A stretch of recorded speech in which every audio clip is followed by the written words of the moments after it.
À l'approche des élections générales prévues en RDC vers décembre 2023, les candidats se précipitent vers la campagne électorale. Le moment n'est pas propice. Constat très flagrant dans la ville de Kinshasa comme dans les provinces où les affiches, les banderoles et les panneaux publicitaires affichent des candidats. D'autres battent campagne à travers les provinces. Ajoutez à cela les discours de haine et à caractère tribal face à la presse. La synergie des organisations de la société civile hausse les tons contre cette campagne électorale précoce. Jeanne Nzouzi du CONAFED, Jérôme Tchombela de la nouvelle société civile congolaise, Jean-Claude Katende de l'Azado et Roland Moubala de l'AETA ont tour à tour dénoncé les cas de certaines actions menées sur terrain par certains candidats ayant la fortune, mettant en mal les femmes candidates déjà étouffées faute de moyens. Précision dans cette déclaration lue par Jean Nzouzi, porte-parole de cette synergie. Pardon.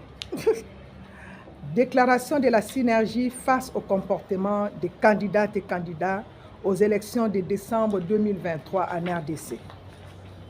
Nous, organisations membres de la société civile, à savoir Agir pour des élections transparentes et apaisées AETA, Comité national Femmes et Développement CONAFED, Association africaine de défense des droits de l'homme ASADO et Nouvelle Société Civile NSCC.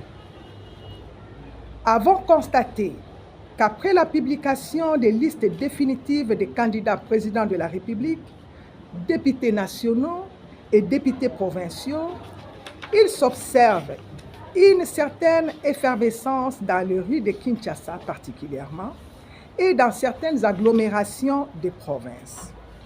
Des affiches, des banderoles, des panneaux géants affichent déjà des candidats avec les messages qui s'apparentent à une campagne électorale précoce en violation flagrante des dispositions légales et réglementaires, à savoir la loi électorale et le calendrier électoral. Des candidats envahissent les espaces publics. Certains organisent et tiennent des meetings dans les lieux ouverts aux vues et aussi des autorités administratives. C'est des candidats qui envahissent des espaces publics ainsi que des médias traditionnels et des médias en ligne font une campagne électorale qui va à l'encontre même de l'éthique et de la morale. Certains utilisent les fonds publics pour battre une campagne précoce. D'autres, par contre, plus fortunés, écrasent pratiquement leurs adversaires sur le terrain avec des actions qui devraient en principe se dérouler durant la campagne électorale.